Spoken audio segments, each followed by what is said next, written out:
আমন্ত্রণ জানাচ্ছি আরও একটি নতুন ক্লাসে টেকটিক ইজি এডুকেশনের পক্ষ থেকে। আজকের ক্লাসে আমরা আলোচনা করব চতুর্থ অধ্যায় জ্যামিতিক অঙ্কনের কয়েকটি নমুনা প্রশ্ন নিয়ে। তাহলে চলো প্রশ্নগুলোর সমাধান করা যায়। আমাদের প্রথম প্রশ্নে বলা হয়েছে যে 3.5 সেন্টিমিটার, 4.5 সেন্টিমিটার, 5.5 সেন্টিমিটার ব্যাসার্ধ বিশিষ্ট তিনটি বৃত্ত পরস্পর বহিঃস্পর্শ করলে কেন্দ্রদ্বয় দ্বারা উৎপন্ন ত্রিভুজের পরিসীমা কত?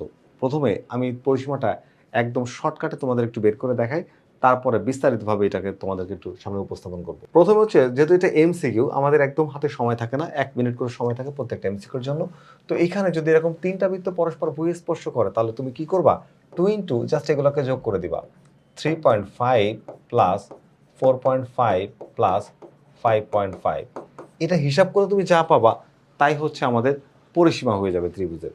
তো চলো তো আমরা এটাকে একটু হিসাব করি। দেখো, এই সবগুলো যোগ করলে আমি পাচ্ছি হচ্ছে 27। তার মানে বুঝতেই পারছো আমাদের এই প্রশ্নের অ্যান্সার হচ্ছে 27। একদম সহজে 2 ইন্টু যতগুলো বাহু আছে, মানে যতগুলো এই যে তোমার ব্যাসার্ধ আছে, প্রত্যেকটা ব্যাসার্ধ যোগ করে দিলেই তোমার অ্যান্সারটা চলে আসবে। এটা হলো শর্টকাট দেখালাম। এবার চলো আমরা একটু বুঝে করার চেষ্টা করি।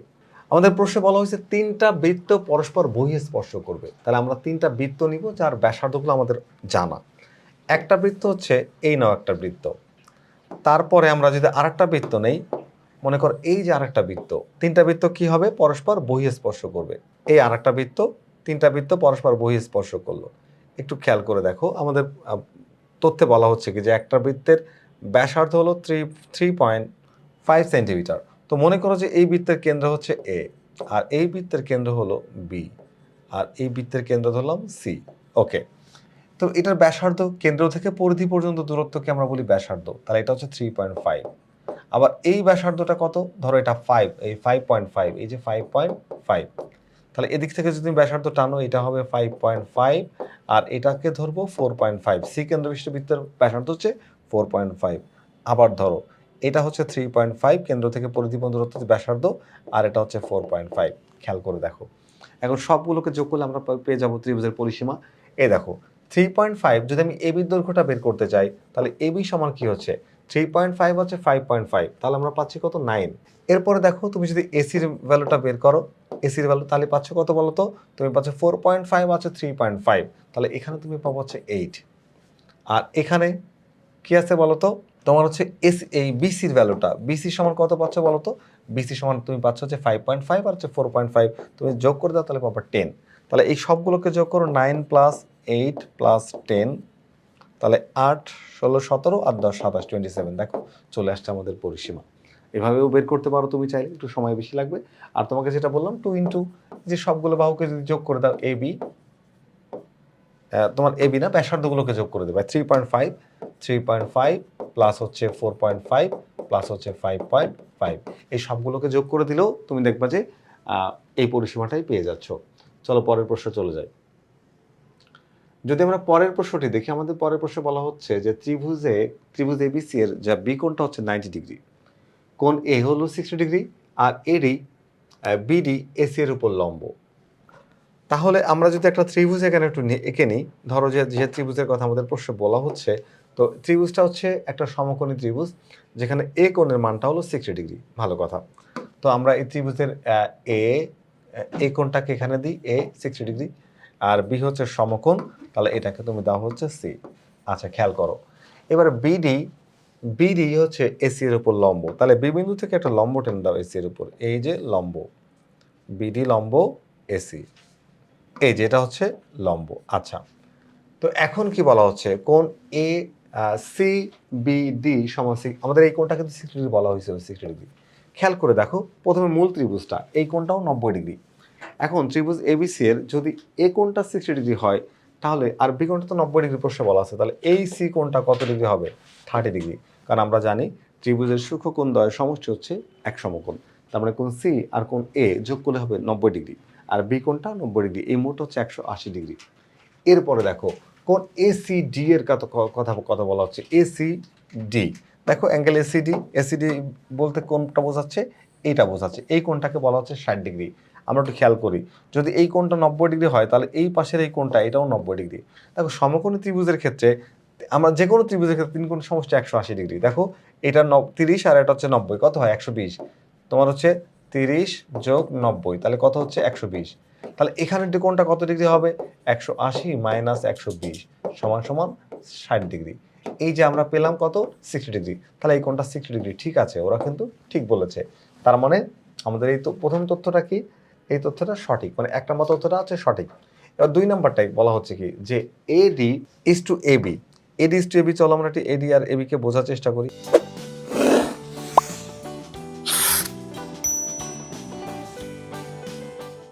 এডি ইজ টু এবি, দেখো এডি কোনটা? এখানে হচ্ছে এই হলো ডি, বিডি। তাহলে এডি হচ্ছে এই অংশটা, এই যে, আর এবি হচ্ছে এই অংশটা, এই যে। একটু খেয়াল করে দেখো, যদি এটা থেটা হয়, যদি এটা থেটা হয়, সূক্ষ্ম কোণ, তাই না? যদি এটা থেটা হয়, তাহলে আমরা এই যে এটা বড় 90 ডিগ্রি, এই কোণটা কি বলতো? 90 ডিগ্রি। তো আমরা জানি 90 ডিগ্রি কোণের বিপরীতে যে থাকে সেটাকে বলা হয় অতিভুজ। কি বলা হয়? অতিভুজ। আর এই যে থিটার সংলগ্ন যে বাহুটা, সেটা হচ্ছে আমাদের এখানে ভূমি। কি বলতো? ভূমি। আর থিটার বিপরীত বাহুটা লম্ব। তাহলে এটা হচ্ছে ভূমি আর এটা হলো অতিভুজ। তো আমরা জানি এই ভূমি আর অতিভুজের মধ্যে সম্পর্ক হবে কখন? যখন তুমি cos থিটা লিখবা। তাহলে cos থিটা সমান হচ্ছে ভূমি বাই অতিভুজ। এখানে ভূমি হচ্ছে আমাদের এডি আর অতিভুজ হচ্ছে আমাদের কি বলতো? এবি। ওকে, এখন বলো তো cos থিটা, cos কত ডিগ্রি এখানে? এই দেখো cos 60 ডিগ্রি। cos 60 ডিগ্রি সমান হচ্ছে এডি আর হচ্ছে এবি। তাহলে cos 60 ডিগ্রি ভ্যালু আমরা কি জানি? আমরা জানি cos 60 সমান হচ্ছে হাফ ইজ ইকুয়ালস টু এডি আর হচ্ছে এবি। তাহলে দেখো তো এডি ইজ টু এবি তুমি কত পাইলা? এডি ইজ টু এবি, সুতরাং 1:2 is equals to AD is to AB. তার মানে এডি ইজ টু এবি সমান হচ্ছে 1:2, 1:2। তাহলে এডি ইজ টু এবি সমান 1:2। দেখো এটাও কিন্তু ঠিক আছে। এরপরে আমাদের 3 নম্বর অপশনটা কি বলা হচ্ছে? যে ত্রিভুজ এ বি সি ও ত্রিভুজ বিসিডি সদৃশ। ত্রিভুজ এ বি সি এবং ত্রিভুজ বিসিডি সদৃশ। একটু খেয়াল করো, সদৃশ বলতে আমরা বুঝি যে যখন দুইটা ত্রিভুজের 3টা কোণ পরস্পর সমান হয়। তাহলে আমরা ত্রিভুজ এবিসিটাকে আগে খেয়াল করি। এবিসি ত্রিভুজের এই কোণটা হচ্ছে 90 ডিগ্রি, বি কোণটা কি? 90 ডিগ্রি। এই কোণটা হলো 60 ডিগ্রি। আর এই কোণটা আমরা 30 ডিগ্রি বের করছিলাম। ভালো করে খেয়াল করো, একটা 90, একটা 60, একটা 30। এবার আসো ত্রিভুজ বিসিডি, বিসিডি এই কোণটা 90 ডিগ্রি আর এই কোণটা 60। আমরা প্রথমটা দেখেছিলাম যে এই কোণটা 60 ডিগ্রি। দেখো একটা 30, একটা 60, একটা 90। এই 3টা কোণের মান কি? ভালো করে বুঝো। একটা হচ্ছে 30, একটা হচ্ছে 60, একটা হচ্ছে 90। আর বড় ত্রিভুজটা এবিসি, তার একটা 30, একটা 60, একটা 90। তাহলে 3টা কোণ পরস্পর সমান হলো না? তাহলে ত্রিভুজ এটা সদৃশ। ঠিক আছে, আমাদের প্রদত্ত প্রত্যেকটি তথ্য বা প্রতিটি ইনফরমেশন এখানে সঠিক। তার মানে আমাদের অ্যান্সার হচ্ছে ঘ। পরের প্রশ্নে যদি যাই, আমাদের একটা উদ্দীপক দেওয়া আছে। উদ্দীপক থেকে আমরা 2টি প্রশ্নের আনসার করব। কয়টি প্রশ্ন আনসার করব বলো তো? 2টি প্রশ্নের আনসার করব। অর্থাৎ প্রশ্ন 3 এবং প্রশ্ন 4 আমরা উদ্দীপকের আলোকে এই 2টি প্রশ্নের আনসার করব। তাহলে এইবার একটু খেয়াল করো, একটু ভালো করে দেখো। এখানে এসি সমান হচ্ছে এডি বলা হচ্ছে। কি বলা হচ্ছে? এসি ইজ ইকুয়ালস টু এডি। তো এসির ভ্যালু আবার এখানে আমরা জানি 6। তাহলে এটা কত হবে? এটাও হবে 6। এটাও কথা হলো 6। আবার এটাও দেওয়া আছে 6। দেখ একটু একটু মনোযোগ দাও, একটু মনোযোগ দাও। এই এ ই যদি 6 হয়, আবার এ ডি যদি 6 হয়, তাহলে এ হচ্ছে এ ডি ই এর মধ্যবিন্দু। এ কি বলতো? A is the midpoint of D E. তার মানে এই এ ডি এর মধ্যবিন্দু। ভালো কথা। তো এটা 6, এটা 6। এবার খেয়াল করো, একটু মনোযোগ দিলে বুঝতে পারবা যে দেখো এই যখন এই বাহুটা সমান এইটা সমান এটা হচ্ছে, তাহলে এই জায়গাতে এই ত্রিভুজটা সমকোণী ত্রিভুজ, সমকোণী ত্রিভুজ, এবং এখানে এই কোণটাও সমকোণ হবে। এই কোণ আগেই বলে রাখলাম যে এই কোণটা সমকোণ হবে, এই কোণটা সমকোণ হবে। কারণ কি? এটা 6, এটা 6, এটা আসে কত বলো তো? 6√2। এটাও আসবে 6√2 হিসাব করলে। যাই হোক, আমাদের কাছে কি প্রশ্ন কি বলা হয়েছে একটু দেখি।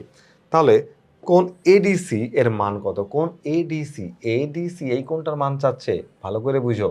বলছিলাম না যে এই কোণটা কি বলতো? লম্ব হবে, সমকোণ। তো এই কোণটা আবার সমকোণ। তো এটা যদি সমকোণ হয়, আমরা জানি সমকোণ মানে কত ডিগ্রি? 90 ডিগ্রি। তার মানে এই যে অ্যাঙ্গেলটা এটা হচ্ছে 90 ডিগ্রি। এখন খেয়াল করো, এই এসি হলো 6 সেন্টিমিটার কোশ্চেন দেওয়া আছে, আবার এসি সমান এডি, এডিও 6 সেন্টিমিটার। আমরা জানি কোন একটা ত্রিভুজের 2টা বাহু সমান হলে তাকে 2টা বাহুর দৈর্ঘ্য সমান হলে তা হচ্ছে সমদ্বিবাহু ত্রিভুজ। আর সমদ্বিবাহু ত্রিভুজের ভূমির সাথে উৎপন্ন কোণ সমান, অর্থাৎ সমান সমান বাহুর বিপরীত কোণ সমান। তার মানে এই কোণটা আর এই কোণটা সমান। তো যেহেতু এটা সমকোণী ত্রিভুজ, একটা কোণ 90 ডিগ্রি, তাহলে বাকি 2টা কোণের যোগফল হবে 90 ডিগ্রি। কারণ কি? সমকোণী ত্রিভুজের সূক্ষ্মকোণ দ্বয়ের যোগফল হচ্ছে 90 ডিগ্রি। তো দুইটার যোগফল যদি 90 ডিগ্রি হয় তাকে তুমি 2 দিয়ে ভাগ করে একটার মান পাবা। কত বলো তো? একটা হচ্ছে 45 ডিগ্রি। সে একটার মধ্যে আছে হচ্ছে এডিসি আর একটা আছে হচ্ছে এসিডি, এই দুইটাই 45 ডিগ্রি করে।